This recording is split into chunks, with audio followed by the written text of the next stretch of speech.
کبھی وفاقی کیبنٹ کا اجلاس بلا کر وہاں سے قراردادیں پاس کرواتے ہیں، کبھی پارلیمنٹ کا اجلاس بلا کر وہاں سے سپریم کورٹ آف پاکستان کے خلاف قراردادیں پاس کرواتے ہیں، اور کبھی غیر آئینی اور غیر قانونی طریقے سے کچھ ایسے قانون پاس کرنے کی کوشش کرتے ہیں جس کے ذریعے سپریم کورٹ کے جو اختیارات ہیں وہ سلب کیے جا سکیں۔ اب اسی ماحول کے اندر میں نے 2 چیفز کی بات کی تھی، اگر آرمی چیف کا ذکر کیا جائے جناب تو آرمی چیف کے انڈر کور کمانڈرز ہیں۔ پاکستان کا جو سیٹ اپ ہے اس کے اندر 9 کور کمانڈرز، مختلف کورز ہیں ان کے پاس، اور انتہائی اہم ترین کردار ان کا تمام تر فیصلوں کے حوالے سے۔ آخری فیصلہ بلا شبہ آرمی چیف کا، فارمیشن اس طرح سے ہے پاک فوج کی، لیکن بہرحال ایک کور کمانڈر کانفرنس ہوا کرتی ہے ہر مہینے جس میں تمام تر اندرونی اور بیرونی معاملات کا جائزہ لیا جاتا ہے، اور چند دن پہلے یہ کور کمانڈر کانفرنس منعقد ہوئی، اور اس کے بعد اسلام آباد کے ذرائع کا یہ دعویٰ ہے کہ سراج الحق بھی ایکٹیو ہو گئے، خبریں بھی آنا شروع ہو گئیں، اور پھر یہ خبریں بھی آئیں کہ پاکستان تحریک انصاف اور پی ڈی ایم مذاکرات کی میز پر بیٹھنے کے لیے تیار ہو گئے ہیں، اور پھر سراج الحق کی جانب سے ایک سرپرائز بھی آیا،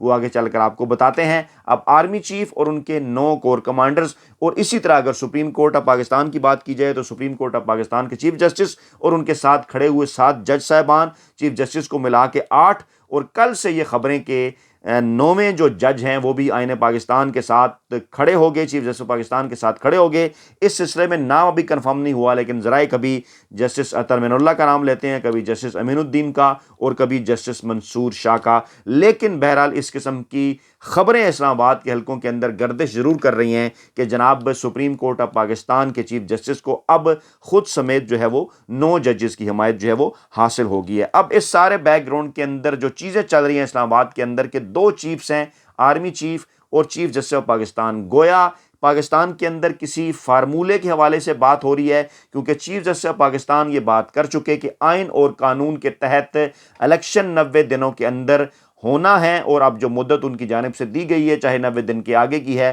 وہ تھی جناب 14 مئی، جس کے لیے آج 17 اور 18 اپریل انتہائی اہم تاریخیں ہیں۔ اور دوسرا پہ آرمی چیف کی ان کیمرہ اجلاس کے اندر شرکت اور ان کا یہ بیان کہ عوام جو ہے وہ پارلیمنٹ اور آئین کے ذریعے بولتے ہیں، ان دونوں چیزوں کے اوپر اب اس وقت اسلام آباد کے اندر ڈیبیٹ چل رہی ہے۔ جو ہمارے پاس خبر ہے پہلے وہ آپ کے سامنے رکھیں کہ جو نگران حکومتوں کے حوالے سے خاص طور پہ معاملہ سپریم کورٹ کو بھجوانے کے لیے صدر مملکت کو فواد چودھری صاحب کی جانب سے یعنی کہ تحریک انصاف کی جانب سے خط لکھ دیا گیا کہ جناب 90 روز کی آئینی مدت کی تکمیل ہو گئی، اب ان نگران حکومتوں کا کیا مستقبل ہوگا، اور ڈاکٹر عارف علوی کو لکھے اس خط میں معاملہ عدالت عظمیٰ کو بھجوانے کی سفارش بھی کی گئی، اور کہا گیا کہ دستور پاکستان کے تحت اقتدار اعلیٰ تو رب العزت کے لیے خاص ہے، اور اختیارات کا سرچشمہ عوام ہے جو منتخب نمائندوں کے ذریعے اختیار برے کار لاتے ہیں، اور دستور نگران حکومتوں کو صاف شفاف انتخابات کا واحد فرض سونپتا ہے۔ نگران حکومتیں ایک طرح سے الیکشن کمیشن ہی کی توسیع ہیں۔ انہوں نے کہا کہ دستور نگران حکومتوں کو اہم پالیسی فیصلہ سازی سے روک کر روزمرہ کے امور کی انجام دہی تک محدود رکھتا ہے، اور اس کی جو مدت ہے وہ اب گزر گئی ہے۔ اب آئینی اختیارات عدالت عظمیٰ کو جو ہے وہ اختیار کرنا ہوں گے اس کے لیے، اور توسیع کی آئین بالکل اجازت نہیں دیتا، اور پنجاب اور کے پی کی دونوں کی جو نگران حکومتیں اپنی آئینی مدت مکمل کر چکی، 14 اپریل اور 18 اپریل جو پنجاب کی مکمل ہو گئی اور کے پی کی آج کل میں مکمل ہو جائے گی، اور کسی روز 90 دنوں کے بعد ان نگران حکومتوں کو قانونی نہیں کہا جا سکتا۔ صدر مملکت سے استدعا ہے کہ آئین سے اس سنگین جو ہے وہ انحراف کا نوٹس لیں، اور معاملہ جو ہے وہ اپنی ایڈوائزری کا دائرہ کار اختیار کرتے ہوئے سپریم کورٹ آف پاکستان کو بھجوائیں۔ گویا اگلے چند دنوں کے اندر سپریم کورٹ آف پاکستان کے اندر یہ نئی بڑی اور اہم ترین ڈیولپمنٹ ہوگی جس کا براہ راست تعلق ہے پنجاب اور خیبر پختونخوا کے الیکشن کے ساتھ۔ اس لیے معاملہ جناب اب ہو گیا ہے 2 آتشاہ، اور P D M mafia handlers مکمل طور پر اس معاملے کے اوپر پھنس چکے ہیں، کیونکہ ایسا تو نہیں ہو سکتا کہ آپ الیکشن بھی ڈیلے کرتے جائیں اور یہ کہیں جناب اسمبلیاں صحیح نہیں ٹوٹیں، پھر نگران حکومتیں بھی بنا لیں اور پھر نگران حکومتوں کی توسیع بھی کرتے رہیں۔ جناب آئین کسی نہ کسی جگہ تو آپ کو روکے گا، روکنا بھی چاہیے۔ اب اسی کے حل کے لیے ایکٹیو ہوئے سراج الحق، جو کہ میں نے پچھلی ویڈیو کے اندر بھی ذکر کیا، اب ان کی جانب سے ایک سرپرائز سامنے آیا ہے، اور انہوں نے کہا ہے جناب کہ P D M Peoples Party جو ہے، پی ڈی ایم اور پیپلز پارٹی وہ دونوں کو علیحدہ علیحدہ ڈیل کرتے ہیں، حالانکہ Peoples Party P D M کا حصہ نہ ہونے کے باوجود وہی کام کر رہی ہے، لیکن وہ کہتے ہیں نا کہ اپنی ایک انہوں نے علیحدہ سے 1.5 اینٹ کی اپنی مسجد بنا رکھی ہے، جس میں وہ یہ ظاہر کرنے کی کوشش کرتے ہیں کہ شاید وہ پی ڈی ایم کا حصہ نہیں، جناب بڑے جمہوری ہیں۔ اچھا، سراج الحق صاحب نے کہا کہ پیپلز پارٹی اور پی ڈی ایم دونوں کو قومی اور 2 صوبائی اسمبلیاں تحلیل کرنا ہوں گی، قربانی دینا ہوگی، اور پھر انہوں نے کہا کہ سپریم کورٹ اور اسٹیبلشمنٹ اس معاملے کا حل نہیں نکال سکتے، اداروں کو اس مسئلے پر غیر جانبدار رہنا چاہیے، پی ڈی ایم اور پیپلز پارٹی قربانی دیں، اور پی ڈی ایم اور پیپلز پارٹی قربانی دیتے ہوئے قومی اسمبلی، سندھ اسمبلی اور بلوچستان اسمبلی کو تحلیل کریں۔ ہم ایک روز انتخابات کے حق میں ہیں، سیاسی جماعتیں ایک میز پر آئیں، ڈائلاگ کا راستہ اختیار کریں، اور ایسے طریقے سے ججز کی پہچان نہیں ہونی چاہیے کہ فلاں کس پارٹی کے ساتھ ہیں فلاں کس کے ساتھ۔ لیکن بہرحال ہم بات یہ واضح کر دیں، سراج الحق صاحب کے پارٹی کی بات نہیں، جو 6 یا 7 ججز جو یہ چاہتے ہیں الیکشن نہ ہو ملک کے اندر ٹیکنیکل طریقے سے معاملات کو ڈیلے کر کے، وہ تو واضح طور پر پی ڈی ایم کے ساتھ کھڑے ہوئے نظر آتے ہیں، جبکہ وہ 8 یا 9 جج صاحبان جو کہ کہتے ہیں کہ آئین اور قانون کے مطابق الیکشن ہو، وہ قطعاً پاکستان تحریک انصاف یا عمران خان کے ساتھ نہیں بلکہ ملک کے پاکستان کے آئین کے ساتھ کھڑے ہیں، کیونکہ ابھی زیادہ پرانا معاملہ نہیں، 1 سال پہلے اسی آئین کے نام پر ان کی طرف سے فیصلہ آیا، جس کے نتیجے میں عمران خان کو گھر جانا پڑا تھا۔ آپ کو یاد ہوگا کہ کس طرح سے بینچ بنا، کس طرح سے ججز جو ہے وہ پہنچے چیف جسٹس کے پاس، رات گئے جناب علی، پھر عدالتیں بھی کھلیں، اور پھر جو سارے معاملات ہوئے وہ آپ کے سامنے ہیں۔ تو جناب وہ اس وقت کھڑے ہوئے تو آئین کے ساتھ کھڑے تھے، آج کھڑے ہوئے تو آپ کہہ رہے ہیں نہیں عمران خان کے ساتھ کھڑے ہیں، تو یہ بڑی زیادتی ہے۔ اگر وہ اس وقت آئین پاکستان کے ساتھ کھڑے تھے تو ابھی بھی وہ آئین پاکستان ہی کے ساتھ کھڑے ہیں۔ اب جناب اس سارے ماحول کے اندر جو ہے وہ سپریم کورٹ آف پاکستان اور اسٹیبلشمنٹ جس کی جانب اشارہ کیا سراج الحق نے کہ وہ غیر جانبدار رہیں، اور جماعت اسلامی آگے بڑھ کر یہ بھی سنا جا رہا ہے کہ عید کے بعد آل پارٹیز کانفرنس جو ہے وہ کروا رہی ہے، اور اس پلیٹ فارم پر جو ہے وہ شہباز شریف کے ساتھ ساتھ عمران خان کو بھی مدعو کرنا چاہتے ہیں۔ اور پھر سراج الحق نے یہ تجویز جب دی کہ اسمبلیاں تحلیل کریں، تو مقصد ان کا یہ ہے کہ عمران خان جو ہے وہ مئی سے جولائی تک اگر انہیں لے جایا جائے تو یہ اسمبلیاں اگر فوری طور پر اگر اپریل کے اندر تحلیل کر دی جائیں ابھی، تو پھر ان کی جو مدت ہے وہ اگلی جو 90 دن کی ہوگی وہ جولائی کی بنتی ہے، اور ضروری نہیں کہ آخری دنوں کے اندر یہ الیکشن ہو، 90 دنوں کے اندر ہونا ہے تو پھر وہ 60-70 دنوں کے اندر بھی ہو سکتے ہیں، اور جولائی کے جو پہلا ہفتہ ہے ممکنہ طور پر، جو تاریخیں میں نے ذکر کی 2، 9، 16 جولائی، اس حوالے سے وہ معاملات کو جناب آگے بڑھانے کی کوشش کر رہے ہیں۔ اچھا، اب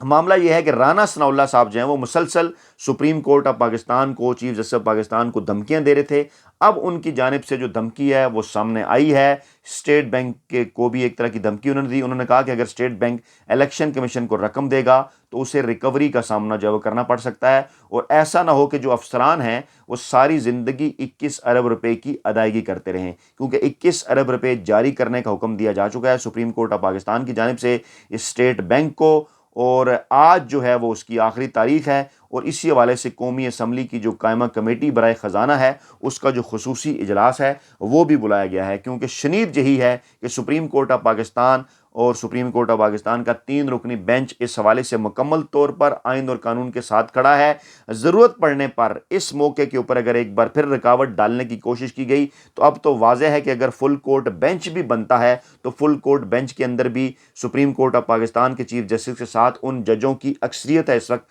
جو ان کے ساتھ کھڑے ہوئے ہیں، جو آئین پاکستان، قانون پاکستان کے ساتھ کھڑے ہوئے ہیں، اور جو ملک کے اندر پنجاب اور خیبر پختونخوا کی اسمبلی کے جو انتخابات ہیں وہ آئین اور قانون کے مطابق اسی مدت کے اندر کرانا چاہتے ہیں جو کہ آئین اور قانون نے ان کے لیے طے کر رکھا ہے۔ اب اسی دوران سراج الحق کا ایکٹیو ہونا، اس پر آج بات کی پاکستان تحریک انصاف نے۔ انہوں نے کہا کہ یہ بڑی عجیب و غریب بات ہے کہ جماعت اسلامی کے امیر سراج الحق صاحب پتہ نہیں کیا کر رہے ہیں، ایک طرف تو وہ ایکٹیو ہوئے ہیں اور ان کی ملاقاتوں کے بعد جو ہے وہ علی زیدی صاحب کو کراچی سے اٹھا لیا گیا ہے، اور پھر انہوں نے یہ بھی کہا کہ سپریم کورٹ کے حکم کی خلاف ورزی پر 6 ماہ سے 5 سال تک کی نااہلی ہو سکتی ہے، اور پھر انہوں نے کہا کہ لگ یہی رہا ہے کہ شہباز شریف کو نااہل کرنے کا جو سارا پلان ہے وہ لندن سے بنا ہے، جس کے پیچھے نواز شریف ہیں، اور نواز شریف کی بیٹی مریم نواز کی خواہش کے اوپر یہ سارا پلان بنا ہے۔ پھر انہوں نے کہا کہ سراج الحق پتہ نہیں کیا کر رہے ہیں، ان کی ملاقاتوں کے بعد علی زیدی کو اٹھا لیا گیا ہے، اور ایک طرف تو